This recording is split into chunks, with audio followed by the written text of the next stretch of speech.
Welcome to everyone. हम लोग पढ़ रहे थे सीक्वेंस, ठीक है। तो सीक्वेंस का फर्स्ट लेक्चर हो चुका है। अगर आप लोग नहीं देखे हैं तो फर्स्ट लेक्चर को जाके जरूर देखिए। हम वहाँ पे बताए हैं सीक्वेंस क्या है, फिर बाउंडेड सीक्वेंस क्या है, bounded above, bounded below, GLB, LUB, सारा कुछ हम बता चुके हैं फर्स्ट लेक्चर में, ठीक है। और बहुत अच्छे तरीके से एक्सप्लेन किए हुए हैं। अगर आप लोग नहीं देखें तो प्लीज़ उसको जाके देख लीजिए, ठीक है। तो कि आप लोग का डाउट क्लियर हो जाएगा और एग्जाम अच्छे से दे पाएंगे। और तो चलिए बात कर लेते हैं यहाँ पे कन्वर्जेंट सीक्वेंस क्या होती है। हमें प्रूव करने के लिए आता है कन्वर्जेंट सीक्वेंस, डाइवर्जेंट सीक्वेंस। तो एक्चुअल में ये है क्या, इसकी डेफिनेशन हमें अगर मालूम रहेगी तो जाके हम ना प्रूव कर पाएंगे कि एक्चुअल में है क्या कन्वर्जेंट सीक्वेंस और डाइवर्जेंट सीक्वेंस, ठीक है। तो कन्वर्जेंट सीक्वेंस एक्चुअल में क्या है, सबसे पहले तो सीक्वेंस पता है ना, एन से डिनोशन करते हैं सीक्वेंस, ठीक। तो वो सीक्वेंस होती है, कन्वर्जेंट सीक्वेंस होती है व्हेन द लिमिट, इसमें लिमिट आ जाती है, ठीक है। When the limit of a sequence, sequence से डिनोशन, ये टर्म्स ए एन ऐसे डिनोशन करते हैं, तो इसमें लिमिटिंग आ जाएगी, ठीक है। When the limit of a sequence, sequence हमारा ए एन है, exist a finite, exist a finite as n tends to infinity, ठीक है।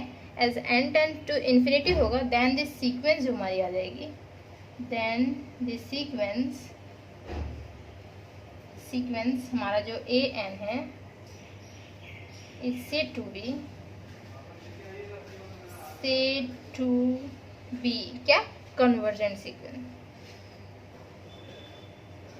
देखिए कैसे बता रहे हैं कन्वर्जेंट सीक्वेंस। देखिए इसको ना हम लोग इस तरीके से लिमिटिंग डालेंगे, कहाँ से कहाँ था, n tends to infinity, okay. N tends to infinity कहाँ पे, ए एन सीक्वेंस पे, मतलब ए एन पे। This is equal to result जो हमारा आएगा वो रिजल्ट हमारा एल आना चाहिए, मतलब कुछ रिजल्ट आना चाहिए। एल मतलब कुछ नंबर्स आएंगे वहाँ पे रिजल्ट, ठीक है। तो यहाँ पे हम लिख सकते हैं वेयर एल इज फाइनाइट, यही हम फाइनाइट लिखे हैं, ठीक है। फाइनाइट एग्जिट ऑफ फाइनाइट, ठीक है। फाइनाइट नंबर कुछ एग्जिट करेगा as n tends to infinity, n tends to infinity हो रहा है, ए एन सीक्वेंस पे हम अगर डालेंगे limiting point n tends to infinity, then हमारा कुछ फाइनाइट नंबर एग्जिट करेगा। यहाँ फाइनाइट नंबर नहीं, फाइनाइट भी लिखेंगे चलेगा, नंबर भी लिख सकते थे। तो फाइनाइट, ठीक है। तो एल जो है एज क्या है, फाइनाइट एज वेल एज और डेफिनिट क्वांटिटी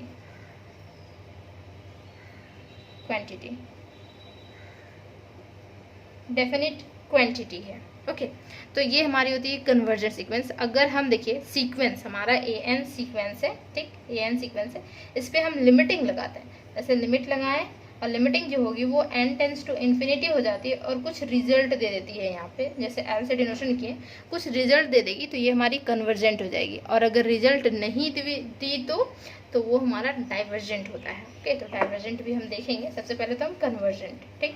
कन्वर्जेंट क्या हुआ, सीक्वेंस पे हम क्या करेंगे, when the limit of a sequence n, मतलब सीक्वेंस पे हम लिमिटिंग पॉइंट्स लगाएंगे, ठीक है, लिमिटिंग पॉइंट्स, और वो फाइनाइट एग्जिट करना चाहिए लिमिटिंग पॉइंट्स में as n tends to infinity, then the sequence is called convergent sequence. समझ में आया, मतलब ये टर्म समझ जाइए, ये टर्म्स याद रखिए तो समझ में आ जाएगा कि ये कन्वर्जेंट सीक्वेंस एक्चुअली में बोलना क्या चाह रहा है, ओके।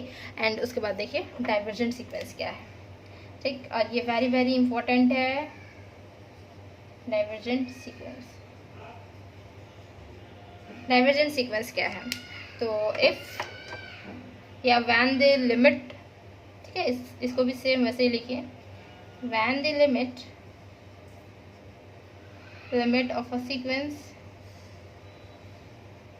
जो कि हमारी सीक्वेंस क्या है, ए एन सीक्वेंस है, ठीक है, क्या करेगा, एग्जिट करेगा, ठीक है। ए एन सीक्वेंस जो है लिमिट उसमें एग्जिट करेगा, exist but not finite then it is said to be divergent sequence.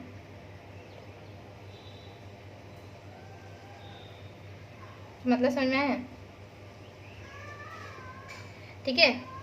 N tends to infinity इसमें लिखे नहीं, मतलब वो क्लियर है कि एन टेंस टू इन्फिनिटी ही होगा, या फिर आप सेम टू सेम ऐसे ही बना सकते हैं, बट वहाँ लिख दीजिएगा नॉट फाइनाइट, जहाँ पे फाइनाइट है ना वहाँ पे not finite, exist at not finite as n tends to infinity, यहाँ पे लिखना चाहिए था, सॉरी, यहाँ पे आप लिख दीजिए, ठीक है। इसे इरेज कर दे रहे हैं, थोड़ा सा लिख ही दीजिए तो अच्छा लगेगा, नहीं तो फिर दिक्कत होगा। But not finite as n tends to infinity. n tends to infinity जब एग्जिट होगा लिमिटिंग डाल के तो क्या होगा, वो फाइनाइट नहीं देगा। जैसे यहाँ पे फाइनाइट दे रहा था नंबर, यहाँ पे फाइनाइट नहीं देगा। देन दिस सीक्वेंस an, ये दिस वन है, is said to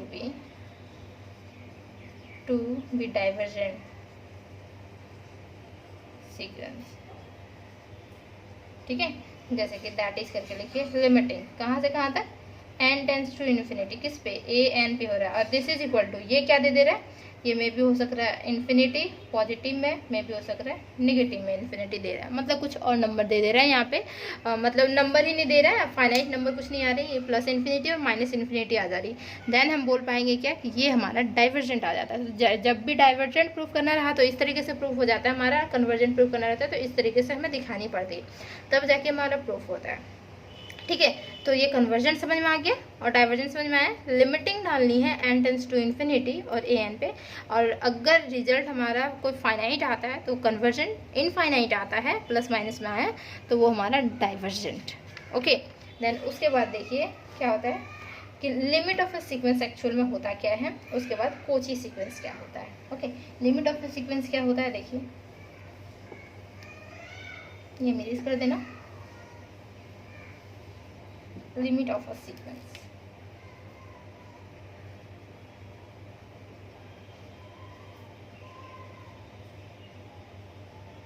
limit of a sequence। okay, देखिए लिमिट ऑफ सीक्वेंस मीन्स क्या हुआ, लिमिटिंग पॉइंट डालेंगे n tends to infinity an sequence पे डालेंगे। ठीक है, तो यहाँ पे हो जाएगा limit n tends to infinity और an this is equal to l, यही तो होगा limit of a sequence. This one जैसे कि हमारा कन्वर्जेंट सीक्वेंस हुआ, दिख रहा है कि नहीं मुझे समझ में नहीं आ रही है, हाँ दिख रहा है। ठीक है, दिस वन, एंड ये हमारा क्या करता है लिमिट ऑफ अ सीक्वेंस में इस तरीके से हमारी होती है लिमिटिंग। बट यहाँ पे क्या हो जाता है, देन यहाँ पे कुछ एग्जिट होता है। ठीक है, देन फॉर एवरी अपसाइलेन, इसे बोलते हैं अपसाइलेन ग्रेटर देन इक्वल टू 0, ये हमारी अपसाइलेन होती है। ओके, अपसाइलेन जो हो जाएगी वो ग्रेटर देन इक्वल टू 0 होगा, नो मैटर हाउ स्मॉल, ये छोटा क्वांटिटी होता है, मतलब 0 से बड़ा होता है और 1 से छोटा तो बहुत मिनिमम बहुत छोटा क्वांटिटी होता है, बट ये पॉजिटिव क्वांटिटी होता है, पॉजिटिव क्वांटिटी होता है। ओके, अपसाइलेन, तो नो मैटर हाउ स्मॉल मतलब बहुत छोटा, हाउ स्मॉल देयर एग्जिट अ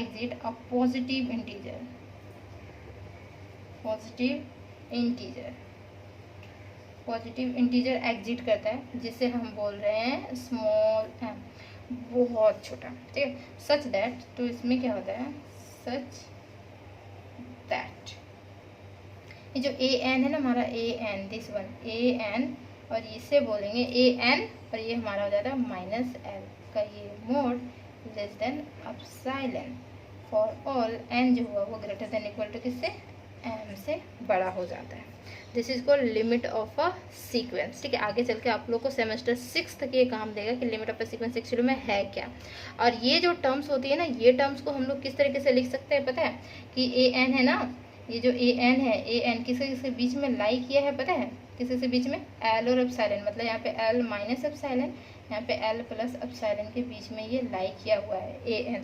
इस तरीके से भी दिखाया जाता है ये टर्म्स, या फिर ये टर्म्स डायरेक्टली ऐसे लिखिए या फिर ऐसे लिखिए, दोनों सेम मीनिंग है। ठीक है, तो ना यहाँ से यहाँ निकाल सकते हैं, यहाँ से यहाँ निकाल सकते हैं। ओके, तो देखिए यहाँ पे एक्चुअली में क्या होता है, लिमिट ऑफ अ सीक्वेंस क्या हो जाती है कि लिमिट मतलब लिमिट an जो सीक्वेंस है उस पर लिमिट डालेंगे n tends to infinity, this is equal to l result देगा, कन्वर्जन सीक्वेंस को लेके चलेंगे l रिजल्ट देगा। तो उसमें क्या हो जाता है, then for every epsilon greater than 0, हम खुद से लेते हैं कि कोई एप्सिलॉन है जो कि जीरो से बड़ा क्वांटिटी है, ठीक है, बहुत छोटा क्वांटिटी है वो है, तो वो क्या हो जाता है कि no matter how small there exist a positive integer, फिर ये पॉजिटिव इंटीजर को एग्जिट कर देता है, जिससे हम एम डिनोशन दे देते हैं। ओके, तो सच दैट क्या होता है कि ए एन माइनस एल, ये वाला टर्म्स को लिखते हैं ऐसे ही।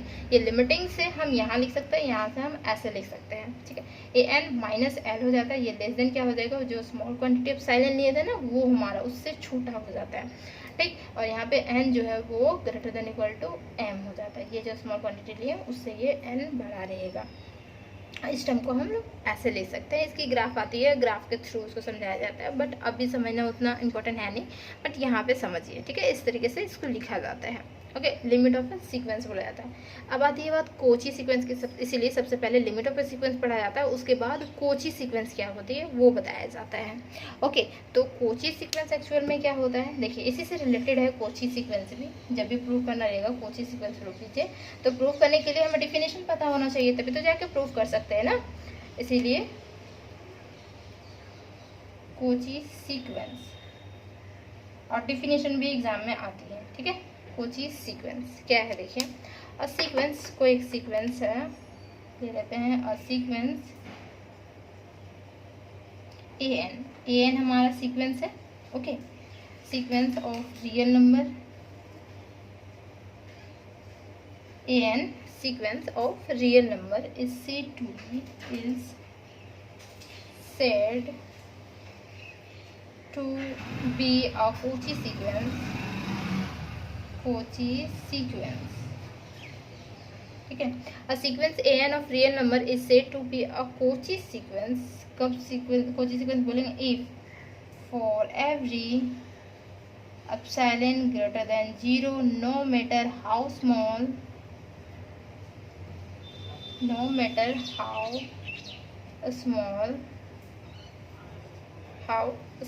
ठीक है, there exist a positive integer. इसमें क्या होता है, there exist a positive integer जो कि हमारी यहाँ पे होती है डेल से डिनोशन देते हैं, पॉजिटिव इंटीजर को डेल से, ठीक है। ये हमारी होती है एप्सिलॉन, इसे बोलते हैं डेल। ओके, तो सच दैट क्या हो जाता है, इसमें देखिए यहाँ पे हमारी आती है दो term, a m minus a n का ये मोड लिखते हैं दिस वन, और ये लेस देन होती है एप्सिलॉन फॉर ऑल एम और एन दोनों ग्रेटर देन इक्वल टू किससे होती है, तो डेल से होती है, ठीक है। तो ये टर्म्स यहाँ पे होता है कोची सीक्वेंस में हमारा डेल हमारा इंट्रोडक्शन होते हैं, और यहाँ पे लिमिट ऑफ सीक्वेंस में हमारा एम इंट्रोडक्शन करवाए हैं, ठीक है। तो इस तरीके से हमारा यहाँ इसमें हो जाता है, बट कोची सीक्वेंस को ए एम और ए एन जो होगा उसका means a m minus a n करेंगे, मोड करेंगे, वो लेस देन एप्सिलॉन होना चाहिए, फॉर ऑल एन एम जो होगा वो greater than equal to del से होना चाहिए, ठीक है। तब जाके हम कोची सीक्वेंस प्रूव कर पाएंगे। इस तरीके से दिखाएं तो कोची सीक्वेंस, ये लिमिट ऑफ अ सीक्वेंस, ठीक है। तो उम्मीद है कि समझ में आ रहा होगा थोड़ा बहुत, ठीक है। एक दो बार और इस वीडियो को देख लीजिए तो और अच्छे से क्लियर हो जाएगा एक्चुअल में ये है क्या, ठीक। और एग्जाम में भी पूछा जाता है, इसकी डेफिनेशन भी एग्जाम में आती है, तो प्रॉपर तरीके से इसी तरीके से लिखेंगे तब जाके आपको मार्क्स मिलेंगे। अब हम नेक्स्ट वीडियो में देखेंगे इससे रिलेटेड जो मोस्ट इम्पोर्टेंट थ्योरम है ना, वो हम देखने वाले हैं, ठीक है। तो सबसे पहले तो डिफिनेशन पता होना चाहिए, तभी जाके आप लोग देख पाएंगे, ठीक है। क्वेश्चन मतलब समझ पाएंगे, थ्योरम्स भी, क्योंकि इसमें ये पेपर में पूरा थ्योरम ही थ्योरम है, तो थ्योरम अच्छे से समझनी होगी, तभी जाके आप लोग एग्जाम में लिख सकते हैं अच्छे तरीके से, ओके। तो यहाँ तक बने रहने के लिए मेरे साथ तो thank you so much, and उम्मीद है कि समझ में आ गया होगा। समझ में आ गया तो चैनल को जरूर सब्सक्राइब कर लीजिए, वीडियो को लाइक कीजिए एंड फ्रेंड्स में शेयर कर दीजिए।